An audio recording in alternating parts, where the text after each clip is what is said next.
لوگوں کے برے رویے سے ہمارا دل ٹوٹتا ہے، ہمیں بہت دکھ ہوتا ہے، افسوس ہوتا ہے، اور ہم بہت ججمنٹل ہو جاتے ہیں اپنے بارے میں کہ کسی نے ہمارے بارے میں کچھ کہہ دیا یا ہمارے بارے میں غلط افواہ اڑا دی، کسی بھی طریقے سے ہماری بے عزتی کر دی، ہمیں نیچا دکھا دیا۔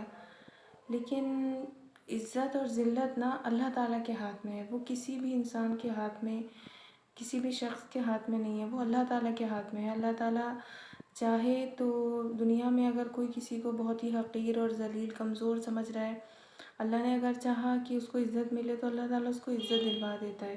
اور اگر کوئی بادشاہ بھی ہو، کوئی بہت بڑا آدمی بھی ہو، اور اللہ تعالیٰ نے چاہا کہ اس کو ذلت ملے تو اللہ تعالیٰ اس کے نصیب میں کہیں نہ کہیں سے ذلت بھیج ہی دیتا ہے۔ وہ اس کے اولاد کے ذریعے آئے، اس کے گھر کے ذریعے، کسی بھی طریقے سے آئے، اس کو مل کے رہتی ہے۔ تو اگر کوئی بھی آپ کے ڈس ریسپیکٹ کر رہا ہے، آپ کو دکھ دے رہا ہے، آپ کو ذلیل کر رہا ہے، حقیر سمجھ رہا ہے، چھوٹا سمجھ رہا ہے، تو آپ کبھی بھی اسے دل پہ نہ لیں، اداس نہ ہو، اپنے بارے میں غلط نہ سوچیں، مایوس نہ ہو، سب سے بڑی بات ہے۔ کیونکہ جو ہمیں دکھ ملتا ہے نا کسی انسان سے، کسی شخص سے، تو سب سے پہلے ہمیں اپنے اندر ہی نا مایوسی پیدا ہو جاتی ہے ہمارے اندر کہ آخر ہمارے ساتھ ایسا کیوں ہو رہا ہے، یہ ہمارے ساتھ یہ ایسا کیوں کر رہا ہے۔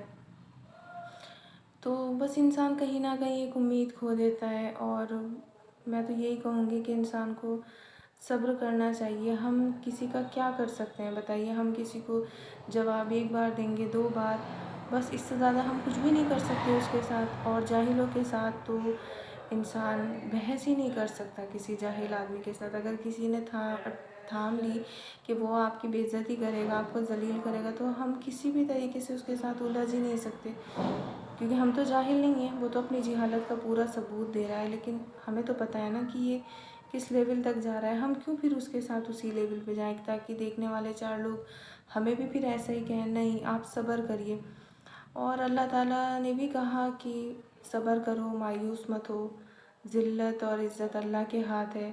بس جو اللہ کے بتائے ہوئے کام ہے نا، اللہ کے بتائے ہوئی حدیں ہیں، قانون ہے، اس پہ آپ جمے رہو، ڈٹے رہو، اس کے مطابق اپنی زندگی گزارو، اسے فالو کرتے رہو۔ باقی دنیا آپ کو کچھ بھی کہتی رہے، کچھ بھی آپ کے بارے میں اڑائے، کچھ بھی آپ کو ستائے، اس پہ بس صبر ہی کرو۔ کہہ کے بھی کیا ہو جانا ہے، کچھ نہیں ہونا۔ آخر میں خود کو انسان کو ریئلائز ہوتا ہے کہ ہم نے کیوں ہی اس کے ساتھ بحث کری، یہ تو ہے ہی سدھرنے والا نہیں، اور پھر ہم نے بھی اس کے ساتھ جاہلوں والی حرکت کری کہ یہ تو جاہل ہے ہی۔